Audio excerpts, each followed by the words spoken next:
Hello class 12। In this video हम आगे topic को प्रोसीड कर रहे हैं। हम यहाँ पे पढ़ने वाले हैं about the galvanic cells. Galvanic cells. So basically ये होती क्या है, ये सेल्स इलेक्ट्रोकेमिकल सेल्स का जो मैंने आपको इस प्रीवियस में कॉन्सेप्ट बताया है, उसी इलेक्ट्रोकेमिकल सेल्स के कॉन्सेप्ट पर वर्क करती है। और गैल्वेनिक सेल्स में तो अगर इसकी डेफिनेशन देना चाहें अगर हम, तो हम क्या कहेंगे? Galvanic cells is a electrochemical cell। ये क्या है? एक इलेक्ट्रोकेमिकल सेल है।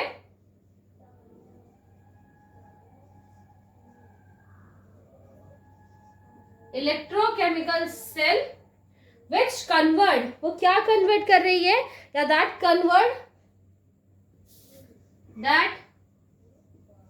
कन्वर्ट किसको? Chemical energy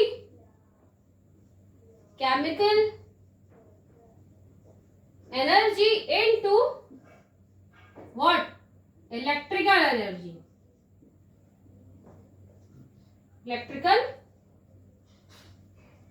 energy. ठीक है। और किस तरीके से इसको चेंज करती है? तो इसे चेंज करती है बाय या फ्रॉम स्पॉन्टेनियस रेडॉक्स रिएक्शन। कैसे चेंज करेगी? वो इसे चेंज करेगी यहां पर by spontaneous redox reaction. Redox reaction में पता है, रेडॉक्स रिएक्शन दैट मीन्स जब एक ही रिएक्शन के अंदर आपको ऑक्सीडेशन एंड रिडक्शन दोनों ही प्रोसेस होते हुए दिखाई दे। सो गैल्वेनिक सेल्स एक ऐसी सेल है जो कि बेस्ड है या वर्क करती है। Galvanic cell is a electrochemical cell in which we can convert chemical energy into electrical energy by the process of spontaneous redox reaction। ठीक है, ये इन जनरल इसके बारे में मैंने आपको इन्फॉर्मेशन दे दी। अब हम इसे देखते हैं कि किस तरीके से ये प्रोसेस यहाँ पर कन्वर्ट या जो प्रोसेस है वो किस तरीके से यहाँ पर होती है। ऑल्सो वन मोर थिंग, जो यहाँ पर एनर्जी रिलीज होती है उसे हम गिब्स फ्री एनर्जी बोलते हैं, गिब्स एनर्जी बोलते हैं। से हम गिब्स एनर्जी या डेल्टा जी कहा जाता है। ठीक है, ये जो एनर्जी है, वैसे तो ऑलवेज यहाँ पर एनर्जी है वो नेगेटिव ही होनी चाहिए। और ये जो एनर्जी रिलीज हो रही है इसका हम यूज कहाँ पे करते हैं? देखो, जब यहाँ पर क्या होगा, एक स्पॉन्टेनियस बहुत अपने आप से खुद से एक रिडॉक्स रिएक्शन होगी जिससे क्या रिलीज होगी? एनर्जी। वो एनर्जी जो हम यूज वहां पर जो रिलीज हुई है in a form of electrical energy, इस एनर्जी को, ठीक है, वो गिव्स एनर्जी के फॉर्म में हमें मिल रही है। इस एनर्जी को हम बहुत सारे डिफरेंट इलेक्ट्रिकल अप्लायंसेस को चलाने में यूज करते हैं। बहुत सारी मोटर, फैन, हीटर, इन सबको हम चलाने में यूज कर रहे होते हैं। तो वो जो एनर्जी है जो इस रिएक्शन के थ्रू फॉर्म होती है और सब अदर वर्क में यूज की जाती है, तो उसे हम यहाँ पर क्या बोलते हैं? गिव्स एनर्जी, या फिर इसे गिव्स फ्री एनर्जी भी बोला जाता है, जिसे हम डिनोट करते हैं by the delta G. Okay, so ये डायग्राम, इससे हम वैसे अवेयर है, इसके प्रीवियस हमने डायग्राम को यूज किया था और हम जो सोल्यूशन हमने प्रीवियस किया था उसी सोल्यूशन को लेकर वर्क करेंगे। वैसे तो आप कोई भी मेटल्स ले सकते हैं, बट हमने जो प्रीवियस मेटल्स लिए थे उन्हीं के बेस से हम यहाँ पर रिएक्शन कर रहे हैं। ओके, तो यहाँ पर क्या होगा? Basically in this reaction zinc sulphate और कॉपर सल्फेट का हमने सोल्यूशन लिया है। ऑल्सो जो आप ये रॉड यूज कर रहे हैं, ये कौन सी है? जिंक। ये क्या है? Copper rod. ठीक है, और एक सॉल्ट ब्रिज बीच में लगा हुआ है, ये सॉल्ट ब्रिज। प्रीवियस वीडियो मैंने आपको बोला था कि इसका वर्क बताएंगे, तो इसका वर्क हम यहाँ पे देख लेते हैं, क्योंकि वहां पर मैं सिर्फ आपको एक इंट्रोडक्शन दे रही थी कि इलेक्ट्रोकेमिकल सेल वर्क कैसे करती है। नेक्स्ट, दो रॉड लगी हुई है और उनको हमने एक बार वोल्टमीटर यहाँ पर अटैच करके, ओके, सो यहाँ पर रिएक्शन होगी। तो रिएक्शन कैसे होगी? ठीक है, एक नॉर्मल अगर हम बात करें तो रिएक्शन होगी क्या? Reaction actually Zn plus CuSO4, जिसमें से Zn Cu को रिप्लेस कर देगा, यहां पे बनेगा ZnSO4 प्लस कॉपर। वो क्यों, ये रिएक्शन क्यों हो रही है? क्योंकि यहाँ पर कॉपर सल्फेट भी है, कॉपर सल्फेट में से कॉपर आए और वो जिंक सल्फेट से जिंक को रिप्लेस कर दे, है ना? बिकॉज दोनों चीजें सारी सेम है, हमने अगर एक ही अमाउंट में उसे यूज करेंगे तो उसके अकॉर्डिंग पोटेंशियल भी बाकी सारी चीजें एक है। सो यही क्यों हो रहा है कि जिंक इसे क्यों रिप्लेस कर रहा है, कॉपर नॉर्मल फॉर्म में इसे रिप्लेस क्यों नहीं कर पाती, बिकॉज हमने डिस्प्लेसमेंट रिएक्शन देखी है। डिस्प्लेसमेंट रिएक्शन क्या होता है कि एक रिएक्टिविटी सीरीज है, जो ज्यादा रिएक्टिव होता है वो अपने से लेस रिएक्टिव वाले को क्या कर सकता है, रिप्लेस कर सकता है। तो वही प्रोसेस है, Zn उस सीरीज में ऊपर आता है और वो कॉपर वहां पे काफी नीचे है Zn के कंपैरिजन। सो वो उस रिएक्टिविटी सीरीज के अकॉर्डिंग Zn ज्यादा रिएक्टिव है, इसलिए वो कॉपर को इजिली रिमूव कर सकता है। इसलिए यहाँ पर ये प्रोसेस होती है, एक साथ मैंने इस प्रोसेस को यहाँ पर लिख दिया है, ठीक है। और इस प्रोसेस में बेसिकली हो क्या रहा है, यहाँ पर जो Zn है, ठीक है, जो Zn है वो Zn कैसा है, पहले वो यहाँ पर Zn है in a form of solid, एक सॉलिड के फॉर्म में आपको एक सॉलिड Zn यहाँ पर दिख रहा है वो, और उसके साथ यहाँ पर क्या है, copper di positive, copper di positive के फॉर्म में यहाँ पर दिख रहा है, और उसका हमें कैसा सोल्यूशन दिख रहा है, एक एक्वस सोल्यूशन। तो कॉपर डाई पॉजिटिव के फॉर्म में और एक एक्वस सोल्यूशन में वो है। अब ये कहाँ इसे देख लेते हैं, जिंक कहाँ है, यहाँ पर, ठीक है। जो जिंक है वो पहले क्या है, एक जिंक नॉर्मल जिंक है जिसको हम यूज कर रहे हैं इन रिएक्शन, वो हम सीधे सारी चीजें देखते हैं। तो एक जिंक है, इसी जिंक का हम यहाँ पे जो जिंक रॉड है इसी का यूज कर रहे हैं, यही रॉड जिंक की इलेक्ट्रॉन्स को डोनेट करेगी, रिलीज करेगी और वो Zn डाई पॉजिटिव में कन्वर्ट हो जाएगी, ठीक है।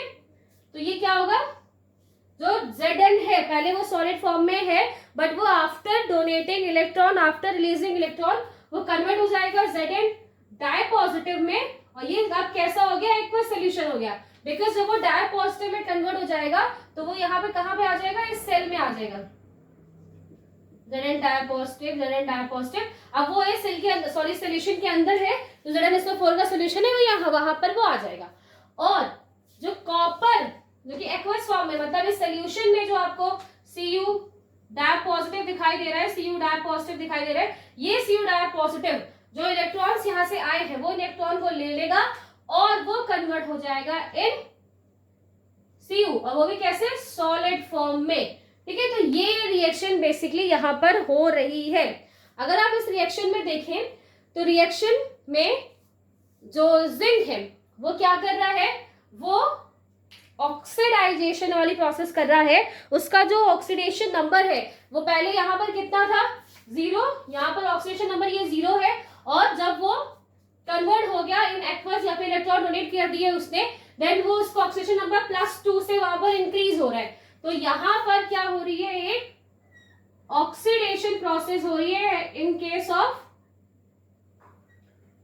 Zn, ठीक है। Zn यहाँ पे क्या हो रहा है, ऑक्सीडेशन प्रोसेस कर रहा है, ऑक्सीडेशन प्रोसेस के थ्रू जो उसका ऑक्सीडेशन नंबर है वो इंक्रीज हो रहा है, कितना, पहले वो 0 था, वो 0 से डाई पॉजिटिव फॉर्म में कन्वर्ट हो गया। और वही अगर हम कॉपर की बात करें, सो कॉपर जिसमें कि पहले तो डाई पॉजिटिव फॉर्म में वो है, बट क्योंकि वो सोल्यूशन में कैसा है, सोल्यूशन में डाई पॉजिटिव है, और वो डाई पॉजिटिव से 0 मतलब उसका जो ऑक्सीडेशन स्टेट है वहां पे वो 0 हो जा रहा है। तो यहाँ पर इसमें क्या हो रहा है, रिडक्शन, यहाँ पे क्या हो रहा है, रिडक्शन। तो इस तरीके से ये प्रोसेस प्रोसीड हो रही है जिसमें एक रेडॉक्स रिएक्शन हो रही है। इस रेडॉक्स रिएक्शन में Zn क्या कर रहा है, Zn ऑक्सीडाइज हो जा रहा है, ऑक्सीडेशन की प्रोसेस हो रही है जिससे वो ZnSO4 में कन्वर्ट हो जाता है। एंड वही कॉपर सल्फेट जो कि डाई पॉजिटिव फॉर्म में पहले है, वो क्या कर रहा है, वो कन्वर्ट हो जा रहा है MCU के फॉर्म में, जहां पे उसका क्या हो रहा है, रिडक्शन, उसका जो ऑक्सीडेशन स्टेट यहाँ पे +2 है वो +2 से 0 में कन्वर्ट हो रहा है। सो ये मेन प्रोसेस है जो यहाँ पर वर्क कर रही है, जिसमें ऑक्सीडेशन एंड रिडक्शन की प्रोसेस हमने यहाँ पर देखी, ठीक है। अब अगर हम एक एक रॉड को देखते हैं कि इस पे क्या होता है और इस पे क्या हो रहा है, ठीक है, दोनों को हाफ ऑफ। देखो ये जो पूरा एक कंप्लीट सेल है, इस कंप्लीट सेल में जो हाफ पोर्शन है और ये जो नेक्स्ट हाफ पोर्शन है, इस हाफ पोर्शन में क्या हो रहा है, ऑक्सीडेशन, ठीक है। मैं यहाँ पे नीचे लिख देती हूँ, यहाँ पर क्या हो रहा है, इस हाफ पोर्शन में हो रहा है ऑक्सीडेशन, और जो रेस्ट ये हाफ पोर्शन है यहाँ पर क्या हो रहा है, रिडक्शन। तो इस सेल को हम आधे आधे जो पोर्शन है, हाफ पोर्शन है, तो एक तरफ क्या हो रही है, ऑक्सीडेशन हाफ रिएक्शन बोल रहे हैं इसको, और दूसरे तरफ जो दूसरा ग्रुप है आपको वहां पर दिखाई दे रहा है, यहाँ पे क्या हो रहा है, रिडक्शन हाफ रिएक्शन, यहाँ पे इन्हें हम बोल रहे हैं, ठीक है। ऑल्सो इन्हें हम एक रेडॉक्स कपल भी बोल सकते हैं, बिकॉज दो यहाँ पर रॉड्स है, जिन दोनों ही रॉड्स आपस में, एक में ऑक्सीडेशन और एक में रिडक्शन हो रहा है। ऑक्सीडेशन रिडक्शन एक साथ होकर एक सेल में प्रोसेस हो रही है, सेल की प्रोसेस को वो कंप्लीट करते हैं। अब हम ये देखते हैं कि Zn पे हो क्या रहा है। Zn पर जैसे कि मैंने इसके प्रीवियस में लिखा हुआ था कि Zn डाय पॉजिटिव में चेंज हुआ और साथ में उसने 2 इलेक्ट्रॉन रिलीज किए, एंड वही कॉपर डाय पॉजिटिव के फॉर्म में था, उसने 2 इलेक्ट्रॉन एक्सेप्ट किए और वो कन्वर्ट हो गया इन कॉपर। Zn पे क्या हो रहा है, ऑक्सीडेशन, और कॉपर वाले पे क्या हो रहा है, रिडक्शन। बहुत बार बोल चुके हैं, सबको समझ में आ गया होगा। वन मोर थिंग, ऑक्सीडेशन हमेशा एनोड पर होता है, ये आप ऑलवेज बात याद रखेंगे। ऑक्सीडेशन ऑलवेज एनोड पर होता है, रिडक्शन हमेशा कैथोड पर होता है, ठीक है। सो ऑक्सीडेशन कहां हो रहा है, यहाँ ऑक्सीडेशन कहां पे हो रहा है, Zn पे हो रहा है, तो Zn यहां पर क्या है, एनोड।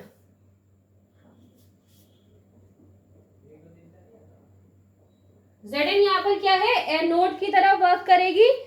ऐसा कोई कंपल्शन नहीं कि जिधर Zn है वही एनोड हो या जिधर Cu हो वही कैथोड हो, नहीं। जहां ऑक्सीडेशन है, जिस भी सेल के ऊपर या जिस भी रॉड के ऊपर आपको ऑक्सीडेशन होता हुआ दिखे वहां वो एनोड होती है, और जहां पर आपको रिडक्शन होता हुआ मिले, ठीक है, यहाँ पे क्या हो रहा है, यहाँ पे रिडक्शन हो रहा है, तो ये कैसी है, कैथोड। अब अगर आप इसी सेम फिनोमिनन को अगर हम इलेक्ट्रोलिटिक सेल के साथ लगाएं, इलेक्ट्रोलिटिक सेल आपको पता है याद है कुछ, इलेक्ट्रोकेमिकल का जस्ट अपोजिट, तो वहां पर ये एनोड हो जाएगा, ये कैथोड हो जाएगा, क्योंकि वहां पर in case of electrolytic cell यहां पर क्या हो रहा है, ऑक्सीडेशन, यहां पर हो रहा होगा रिडक्शन, ठीक है। तो वो आप याद रखना, उस केस में यहाँ पर अपोजिट होता है। आप सिंपल बस ये याद रखिए कि ऑक्सीडेशन कहां पे होता है, ऑलवेज एनोड में, रिडक्शन कहां होता है, कैथोड पर। इसको एक शॉर्ट तरीके से हम याद कर सकते हैं, बस एक शॉर्ट व्यू है, आप चाहो तो उसे याद कर लो, दैट इज AOCR, ठीक है, AOCR अगर आप यहाँ पे यूज कर लेंगे तो आपको बस समझ में आ जाएगा। थोड़ा सा शॉर्ट तरीके, मैंने एक स्मॉल सेंटेंस में अगर मैं लिखना चाहूं तो मैंने लिख दिया anode oxidation cathode reduction, AOCR, ठीक है। ये आप सिंपल याद रखो और आपको हमेशा याद रखना है। सो ये प्रोसेस, स्टार्टिंग की प्रोसेस जिसमें हमने देखा रिडक्शन हो रहा है, ऑक्सीडेशन हो रहा है, ऑक्सीडेशन Zn का हो रहा है, वो ZnSO4 में कन्वर्ट होगा, रिडक्शन कॉपर सल्फेट का होगा जिससे वो कॉपर में कन्वर्ट हो जाएगा, और कैसी प्रोसेस है, क्या एनोड है क्या कैथोड है, वो हमने यहाँ पर डिस्कस कर लिया। अब ये जो सेल है यहाँ पर, इसमें 2 चीजें, पहले तो ये जो यहाँ पर मेटल्स रॉड को यूज किया गया, मेटालिक रॉड को, इसे हम क्या बोलते हैं, इलेक्ट्रोड्स। ये क्या है, इलेक्ट्रोड्स। आप चाहो तो नॉर्मल मेटल की रॉड भी लिख सकते हैं, बट अगर टर्म यहाँ पे बताएंगे तो बिल्कुल इसे यूज कर लेंगे। इलेक्ट्रोड्स है ये, और जो ये सोल्यूशन है, जो यहाँ पे इसका सोल्यूशन है, इसे हम क्या बोलते हैं, इलेक्ट्रोलाइट।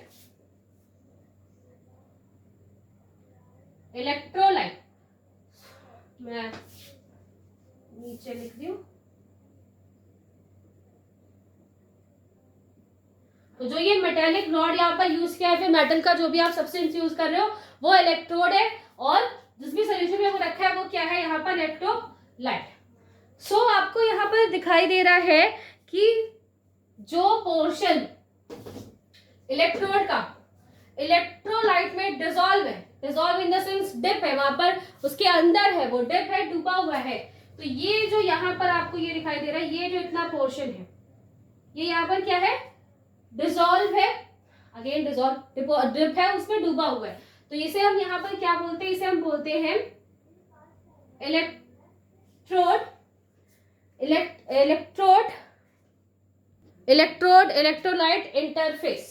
ठीक है, ये जितना भी अमाउंट आपको यहाँ पर इस सोल्यूशन में डेप्थ दिखाई दे रहा है, इसे हम क्या बोलते हैं, इलेक्ट्रोड इलेक्ट्रोलाइट इंटरफेस। जहां पर इलेक्ट्रोड इलेक्ट्रोलाइट से क्या हो रहा है, मिल रहा है, तो उसी को फेस को हम क्या बोलते हैं, इलेक्ट्रोड इलेक्ट्रोलाइट इंटरफेस। अब ये जो इलेक्ट्रोड इलेक्ट्रोलाइट फेज यहाँ पर है, और जो प्रोसेस जो भी मैंने इसके प्रीवियस आपको बताई, वो प्रोसेस क्या होगा, सेम टाइम पे। ऐसा नहीं होता है कि जो Zn है वो काफी पहले अपने इलेक्ट्रॉन डोनेट कर चुका है, और जो यहाँ पर इलेक्ट्रॉन्स हैं वो काफी पहले रिलीज कर चुका है, और इलेक्ट्रॉन का जब मन करेगा तब वो जाएंगे इस कॉपर के सल्फेट के पास या कॉपर की रॉड के पास। ऐसा नहीं है, वो जैसे ही यहाँ पर इलेक्ट्रॉन्स रिलीज होना स्टार्ट होंगे, वो इलेक्ट्रॉन्स मूव करना स्टार्ट कर देंगे टुवर्ड्स द सेल और टुवर्ड्स द कॉपर, और जो करंट है वो उसके अपोजिट डायरेक्शन में फ्लो करना स्टार्ट कर देगा। ऑल्सो यहाँ पर हमें क्या देखते मिलेगा, यहाँ पर हमें कुछ कॉपर यहाँ पर इस तरीके से कलेक्ट होता हुआ, या यहाँ पर कॉपर हमें डिपॉजिट होते हुए मिलेगा। ठीक है, तो ये सेम टाइम पे ये सारी प्रोसेस हो रही होती है।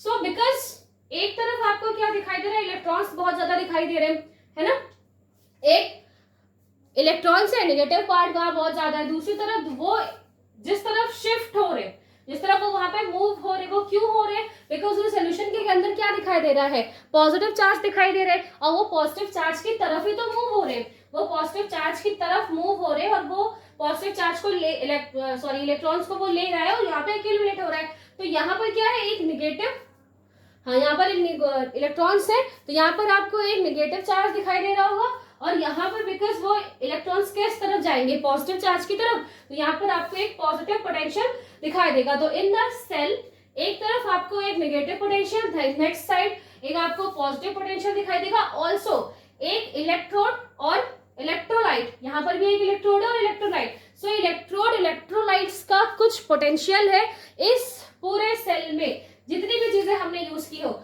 वो चाहे इलेक्ट्रोड इलेक्ट्रोलाइट के बीच में जो इंटरफेरेंस है, ऑल्सो जो इलेक्ट्रॉन्स का मूवमेंट है फ्रॉम नेगेटिव टू पॉजिटिव, तो उन सबका एक अपना अपना अलग अलग पोटेंशियल वर्क कर रहा है। कुछ यहाँ पर पोटेंशियल यूज होता है, और इस पोटेंशियल को, जो कि एक पोटेंशियल डिफरेंस क्रिएट होता है बिटवीन जो पोटेंशियल डिफरेंस जनरेट हो रहा है, क्योंकि इलेक्ट्रोड का अपना पोटेंशियल है, इलेक्ट्रोड अपने पोटेंशियल के अकॉर्डिंग वर्क करता है, इलेक्ट्रोलाइट का अपना एक पोटेंशियल है। सो एक पोटेंशियल डिफरेंस डेवलप होता है between the electrode and electrolyte, that's called electrode potential. So the potential difference, because cell का अपना डिफरेंस है, ये जो सोल्यूशन है इसका अपना पोटेंशियल है, ऑल्सो जो यहाँ पे रॉड यूज की इनका अपना पोटेंशियल होता है। सो जो पोटेंशियल डिफरेंस है between the electrode and electrolyte, ये जो दो इलेक्ट्रोड लगे और जो इलेक्ट्रोलाइट का जो पोटेंशियल डिफरेंस है, उसे हम क्या बोलते हैं, इलेक्ट्रोड पोटेंशियल बोलते हैं। अगर ये जितना भी सोल्यूशन हमने यूज किया, या फिर जितना भी चीजें हम यहाँ पे यूज कर रहे हैं, ये सब एक यूनिट में, या फिर जो भी यहाँ पर हम सब्सटेंस यूज कर रहे हैं, जो कंसंट्रेशन है, जो सोल्यूशन है, सेल है, और जो यहाँ पे इलेक्ट्रोड्स है, वो सब अगर यूनिटी में है, एक ही जैसे हैं यहाँ पर, जैसे कि मान लो सोल्यूशन यहाँ पर कितना है, अगेन 1 मोल सोल्यूशन लिया हमने, 1 मोल ये सोल्यूशन लिया हुआ है, ऑल्सो जो कंसंट्रेशन है इनका सबका क्या है, बराबर है, तो वहां पर जो पोटेंशियल जनरेट होता है उसे हम बोलते हैं standard electrode potential. So when the concentration of a solution and also the amount of the solution is same या यूनाइट, एक ही जैसे हैं, 1 मोल हमने कॉपर सल्फेट यूज किया तो 1 मोल ही हम जिंक सल्फेट यूज करेंगे, तो वहां पर जो पोटेंशियल डिफरेंस आएगा between the electrodes and electrolyte के बीच में, उन्हें हम क्या बोलते हैं, स्टैंडर्ड इलेक्ट्रोड पोटेंशियल। ठीक है, ऑल्सो जो यहाँ पे पोटेंशियल है वो किसकी वजह से आ रहा है, ये डिफरेंस किसकी वजह से आ रहा है, बिकॉज यहाँ पर क्या हो रहा है, यहाँ पर ऑक्सीडेशन और यहाँ पर रिडक्शन हो रहा होता है। सो इलेक्ट्रोड्स को अगर हम डिफाइन करना चाहें, ऑल्सो जब उसे हम कि ये पता करें कि वो क्यों यहाँ पर डिफरेंसेस जनरेट होते हैं, तो वो डिफरेंस जनरेट होता है बिकॉज एक सेल पे क्या हो रहा है, ऑक्सीडेशन, तो वहां पर एक सेल पे ऑक्सीडेशन पोटेंशियल हमें मिलता है, दूसरी तरफ क्या हो रहा है, रिडक्शन हो रहा है, तो इन द सेकेंड फेज या जो सेकेंड इलेक्ट्रोड है वहां पर हमें रिडक्शन पोटेंशियल मिलता है, और ऑक्सीडेशन पोटेंशियल रिडक्शन पोटेंशियल को एक साथ जब हम पढ़ते हैं तो वो एक इलेक्ट्रोड पोटेंशियल वहां पर जनरेट होता है। ऑल्सो जो यहाँ पर आपको दिखाई दे रहा है कि जो ऑक्सीडेशन की प्रोसेस है वो कहाँ पर हो रही है, जहां पर एनोड आपको मैंने पहले ही बता दी सारी चीजें कि एनोड है, एनोड के ऊपर आपको नेगेटिव चार्जेस दिखाई देंगे बिकॉज इलेक्ट्रॉन्स वहां पर जनरेट हो रहे हैं, और ये जो रॉड है इसे हम क्या बोल रहे हैं, एनोड बोल रहे होते हैं। और यहाँ पर एक जो पोटेंशियल इलेक्ट्रोड पोटेंशियल जनरेट होगा वो कैसा होगा, ऑक्सीडेशन इलेक्ट्रोड पोटेंशियल। और दूसरा तरफ जो हमें यहाँ पर कैथोड दिखाई दे रहा है, जहां पर जो पॉजिटिव चार्ज या एक पॉजिटिव पोटेंशियल हमें वहां पर दिखाई देगा, और वो पॉजिटिव पोटेंशियल किसके रिगार्डिंग होता है, रिस्पेक्ट टू द सोल्यूशन। जो सोल्यूशन है उसके रिगार्डिंग हम वहां पे बात कर रहे हैं, वहां पर हमें पॉजिटिव पोटेंशियल दिखाई देता है, और ये पॉजिटिव पोटेंशियल हमें कहां पर दिखाई दे रहा है, इन द कैथोड। ठीक है, तो इस तरीके से क्या होता है कि एक कंप्लीट सेल है जहां पर एक नेगेटिव चार्ज साथ ही साथ एक पॉजिटिव चार्ज वर्क कर रहा है, एक इलेक्ट्रॉन्स का फ्लो वर्क कर रहा होता है, ऑक्सीडेशन रिडक्शन वर्क कर रहा है, ऑल्सो इलेक्ट्रोड इलेक्ट्रोलाइट्स वर्क कर रहे हैं। तो इन सब में एक पोटेंशियल जनरेट होता है। अलग अलग उसे हम बोले तो हम इलेक्ट्रोड पोटेंशियल को अलग अलग काउंट करते हैं, लेकिन जब हम इसे यूनिटी में एक साथ देखें, यूनिटी एक साथ देखते हैं, तो ये दोनों इलेक्ट्रोड्स जो हैं इन द गैल्वेनिक सेल्स के अंदर जो दो इलेक्ट्रोड है, इन दोनों इलेक्ट्रोड का एक साथ अगर हम पोटेंशियल निकालेंगे, एक साथ जब हम वहां पर उसका पोटेंशियल निकालते हैं कि ओवरऑल एक सेल, एक इलेक्ट्रोड अलग अलग नहीं, मतलब ये इलेक्ट्रोड और ये इलेक्ट्रोलाइट का जब हम देख रहे थे डिफरेंस, तो वो क्या हो गया था, इलेक्ट्रोड पोटेंशियल। बट हम ओवरऑल सेल का जब हम यहाँ पे पोटेंशियल देखें, जिसमें कि हमने कितने इलेक्ट्रोलाइट यूज किए, दो इलेक्ट्रोड्स हम यहाँ पर यूज कर रहे हैं। सो दो डिफरेंट इलेक्ट्रोड्स लगे हुए हैं, उन दो डिफरेंट इलेक्ट्रोड्स की वजह से इस सेल का जो पोटेंशियल आता है उसे हम क्या बोलते हैं, सेल पोटेंशियल। ठीक है, तो अब सेल पोटेंशियल निकालते हैं। तो सेल पोटेंशियल जिसमें हम एक कंप्लीट सेल ले रहे हैं, जिसमें ऑक्सीडेशन रिडक्शन जो प्रोसेस हो रही है उसके थ्रू जो ओवरऑल पोटेंशियल निकल रहा है, जो दो इलेक्ट्रोड्स यहाँ यूज किए, उन दो इलेक्ट्रोड्स की वजह से जो पोटेंशियल वहां पे दिखता है उसे हम सेल पोटेंशियल बोलते हैं। ऑल्सो जो ये एनोड एंड कैथोड है, दो अलग अलग यहाँ पर एनोड कैथोड मौजूद है। इन एनोड कैथोड में जो डिफरेंस आता है, पोटेंशियल डिफरेंस, उसको एक और टर्म दिया जाता है, that is cell electromotive force. क्या बोलते हैं, सेल इलेक्ट्रोमोटिव फोर्स, या फिर इसे हम शॉर्ट में EMF भी लिखते हैं, सेल इलेक्ट्रोमोटिव फोर्स। तो इलेक्ट्रोपोटेंशियल या फिर इलेक्ट्रोमोटिव फोर्स, सेल पोटेंशियल क्या होता है कि जो ओवरऑल सेल है उसमें ऑक्सीडेशन रिडक्शन के थ्रू जो पोटेंशियल है वो सेल पोटेंशियल। देन जो दो एनोड और कैथोड, एक एनोड एक कैथोड मौजूद है, और इस एनोड कैथोड के बीच में जो पोटेंशियल डिफरेंस है उसे हम बोलते हैं सेल इलेक्ट्रोमोटिव फोर्स। और यहाँ पर हम इसे देखेंगे कि किस तरीके से ये वर्क करता है। अगर हम इसे यहाँ पर निकालना चाहते हैं, क्या निकालना चाहते हैं, हम यहाँ पे निकालना चाहते हैं सेल पोटेंशियल। सो बहुत इजीली उसके लिए हम फॉर्मूला यहाँ पर यूज करेंगे, जो कि क्या है, E cell for the electron potential, या E cell for here cell potential. ये क्या है, ई फॉर पोटेंशियल दिखा रहा है किसका, सेल। तो सेल का पोटेंशियल हमें निकालना है, तो वो हम कैसे निकालेंगे, ई राइट माइनस ई लेफ्ट, यानी potential of right rod minus potential of left rod. ठीक है, और जो थोड़ा सा अच्छे तरीके से क्लियर कर सकते हैं, जो राइट साइड है वहां पर आपको क्या दिखाई दे रहा है, कैथोड।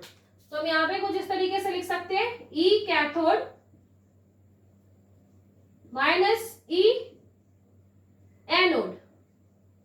ठीक है, so E cell is E cathode minus E anode, because right side में अगर आपको यहाँ पर जो जिस तरीके से ये फिनोमेनन देखें तो हमें यहाँ पर क्या दिखाई दे रहा है, बेसिकली कैथोड, और जो लेफ्ट साइड है वहां पर हमें क्या मिलते हैं, एनोड मिलेंगे। तो यहाँ पर इस तरीके से यहाँ पे आपको फिनोमेनन देखने को मिलेगा। ऑल्सो हम इन्हें डायरेक्ट हम यहाँ पर भी लिख सकते हैं, क्या लिख सकते हैं, बिकॉज हम यहाँ पे क्या कर रहे हैं, ऑक्सीडेशन और रिडक्शन, और कैथोड पे क्या हो रहा था, रिडक्शन। सो इसे एक और फॉर्म में यहाँ पे लिखा जा सकता है, cell potential is equal to potential of reduction minus potential of oxidation. So इस तरीके से हम जो ओवरऑल सेल है, उस ओवरऑल सेल में जो सेल पोटेंशियल है उसको हम यहाँ पे निकाल सकते हैं। जो कि लेफ्ट एंड राइट के थ्रू दिया हुआ है, आप उसके थ्रू निकाल सकते हैं। ऑल्सो कैथोड एनोड के बीच का डिफरेंस निकाल सकते हैं, रिडक्शन या ऑक्सीडेशन के बीच का पोटेंशियल डिफरेंस निकाले, वो सब कहलाता है सेल पोटेंशियल, या फिर जिसे हम साथ में यहाँ पर क्या बोलते हैं, इलेक्ट्रोमोटिव पोटेंशियल या फिर इलेक्ट्रोमोटिव फोर्स, जो कि इन दोनों के बीच में यहाँ पर अप्लाई हो रहा है, वो हम यहाँ पर काउंट कर सकते हैं by the difference of electron, by the difference of the potential. Also आपकी जो बुक है, इन्होंने एक और एग्जाम्पल दिया है। स्टार्टिंग में इन्होंने Zn और Cu को साथ में लिया, बट उसके बाद इन्होंने एक और एग्जाम्पल दिया जिसमें इन्होंने Ag और Cu को एक साथ लेकर रिएक्शन करवाई है। सो वो आप इसी तरीके से सेम अप्लाई होगा, आप उसे करके देख सकते हो। इन दैट केस देखो, मैंने अभी प्रीवियस क्या बोला था कि Zn क्या कर सकता है, Cu को रिप्लेस कर सकता है ना, Cu को वो रिप्लेस करेगा। और अगर हम इस इक्वेशन को जो हमने स्टार्टिंग में देखा था उसको हम शॉर्ट फॉर्म में अगर लिखें, सो अगर हम एक समराइज फॉर्म में लिखते हैं कि जो भी चीज आपने देखी उसको हम समरी के फॉर्म में अगर हम लिखें, तो यहाँ पे क्या है, Zn जो पहले कैसा था, सॉलिड के फॉर्म में, और वो कन्वर्ट हो गया किसमें, वो कन्वर्ट हो गया है इन Zn डाई पॉजिटिव के फॉर्म में कन्वर्ट हो गया, और ये कैसा हो गया, अब ये एक्वस। ठीक है, नेक्स्ट प्रोसेस, यहाँ पर दूसरी कौन सी प्रोसेस हो रही है, स्टॉप का साइन है बीच में। आफ्टर दैट दूसरी जो प्रोसेस है, वहां पर पहले क्या था, Cu di positive in which form, in aqueous form में। सो यहाँ पर क्या है, Cu डाई पॉजिटिव है इन एक्वस फॉर्म में, एंड आफ्टर दैट वो कन्वर्ट हो जाता है in Cu in a solid form. So एक समरी या लास्ट में हम अगर समराइज करके लिखना चाहें जो भी चीजें हुई है, तो हम इस तरीके से उसे लिख सकते हैं। In your book Au, Ag और Cu का एग्जाम्पल लेकर बताया गया है। Cu और Ag का एक और इन्होंने एग्जाम्पल लिया है, उसके थ्रू यहाँ पर बताया है। जैसे मैंने प्रीवियस आपको बताया था कि इन case of Zn and Cu, Zn ज्यादा रिएक्टिव है, जिस वजह से वो Cu को रिप्लेस कर देता है। वैसे ही Cu और Ag में Ag के कंपैरिजन Cu ज्यादा रिएक्टिव है, इसलिए वो Ag को वहां से रिप्लेस कर सकता है। Ag I think reactivity series में बहुत लास्ट है, तो लास्ट होने की वजह से वो उसे बिल्कुल भी हटा नहीं सकती, रिप्लेस नहीं कर सकती। Cu इसे रिप्लेस कर सकता है, तो वहां पर जो प्रोसेस है, ठीक है, वहां पर क्या होगा कि Cu इस Ag को रिमूव कर देगा। पहले ये कैसे था, अगर आप ये सारी प्रोसेस, जितनी मैंने चीजें आपको बताई, वो सारी प्रोसेस अगर आप Cu और Ag के बीच में, दो मेटल्स ही तो मैं यूज कर दें, उनके बीच में अगर आप करके देखोगे और ओवरऑल हम समराइज करके उसे लिखें, तो वो कुछ इस तरीके से होगा, जहां पर Cu पहले कैसा है, सॉलिड फॉर्म में है, ठीक है, जैसे यहाँ पे Zn था, Cu सॉलिड फॉर्म में है, अब वो कन्वर्ट हो गया है Cu डाई पॉजिटिव के फॉर्म में, और एक्वस सोल्यूशन यहाँ पर एक बना है। आफ्टर दैट जो नेक्स्ट थिंग है, यहाँ पर नेक्स्ट मेटल है, वो क्या है, Ag पॉजिटिव। पहले ये कैसा था, Ag पॉजिटिव फॉर्म में, एक्वस फॉर्म में था, और वो फिर कैसे मिल जाता है, इन अ सॉलिड फॉर्म में हमें आफ्टर द रिएक्शन या आफ्टर द प्रोसेस हमें मिलता है। तो इस तरीके से जो दो सेल हैं उनके बारे में हमने पढ़ा। ऑल्सो यहाँ पर जो पोटेंशियल है, सेल पोटेंशियल, इलेक्ट्रोड पोटेंशियल, उन सारी चीजों को हमने कवर किया है।